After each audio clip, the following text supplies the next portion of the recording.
नमस्कार मित्रांनो, जय Hind. MSF update या यूट्यूब चॅनलवरती आपल्या सर्वांचं स्वागत आहे.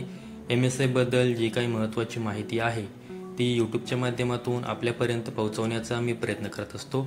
जर तुम्ही आपल्या यूट्यूब चॅनलवरती नवीन आला असाल तर आपल्या यूट्यूब चॅनलला सबस्क्राईब करून ठेवा, जेणेकरून MSF बद्दल जी काही महत्त्वाची माहिती आहे ती आपल्यापर्यंत पोहोचत राहील.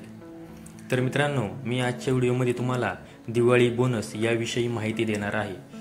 तर महाराष्ट्र राज्य सुरक्षा महामंडळाकडून सर्व सुरक्षाकर्मी कर्मचारी यांना कळवण्यात येते की महाराष्ट्र राज्य सुरक्षा महामंडळाकडून दिवाळी सणानिमित्त सुरक्षाकर्मींना सन 2025 करिता सहानुग्रह भत्ता मंजूर झालेला आहे. आता हा सहानुग्रह भत्ता जो आहे तो कोणाला कशा प्रकारे मिळणार आहे, हा दिवाळी बोनस कशा प्रकारे दिला जाणार आहे, कोणत्या सुरक्षाकर्मींना किती वर्षानंतर हा दिवाळी बोनस भेटतो याविषयी देखील आपण माहिती पाहूया.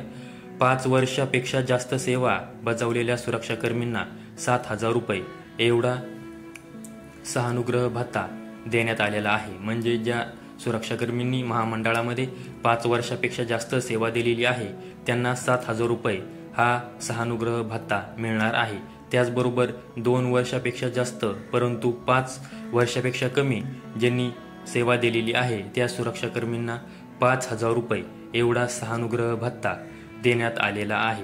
त्याचबरोबर 2 वर्षापेक्षा कमी सेवा बजावलेल्या सुरक्षाकर्मींना 2,500 रुपये एवढा सहानुग्रह भत्ता देण्यात आलेला आहे.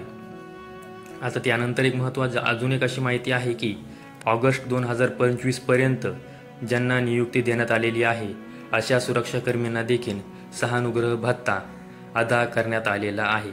आता बरेच जे न्यू जॉईनिंगवाले उमेदवार आहेत त्यांना हा सहानुग्रह भत्ता हा देण्यात येणार नाही, कारण की आता बऱ्याच उमेदवारांची न्यू जॉईनिंग ही 11 ऑक्टोबर रोजी सुरू झाली आहे. जे सत्र क्रमांक 68चे उमेदवार होते त्यांना ही न्यू जॉईनिंग मिळालेली आहे, तर त्यांना हा सहानुग्रह भत्ता मिळणार नाही. ज्यांनी आता नुकतंच जॉईन केलेलं आहे ऑगस्ट 2025च्या नंतर ज्यांनी जॉईन केलेलं आहे त्यांना हा सहानुग्रह भत्ता जो आहे तो मिळणार नाही.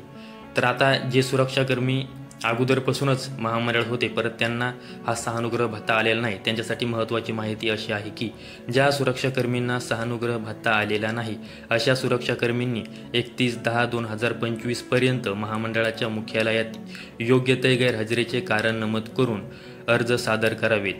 त्यानंतर येणाऱ्या कोणत्याही अर्जाचा विचार केला जाणार नाही असं महाराष्ट्र राज्य सुरक्षा महामंडळाकडून सांगण्यात आलेलं आहे.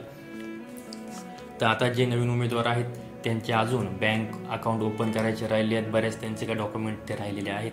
आता त्यामुळे त्यांना आता या दिवाळीमध्ये दिवाळी बोनस हा काही सहानुग्रह भत्ता आहे तो मिळणार नाही. तर ही एक MSF बद्दल महत्त्वाची माहिती तुम्हाला द्यायची होती, त्यामुळे आजचा व्हिडिओ बनवलेला आहे. अशाच माहितीसाठी MSF अपडेट या यूट्यूब चॅनलला सबस्क्राईब करून ठेवा.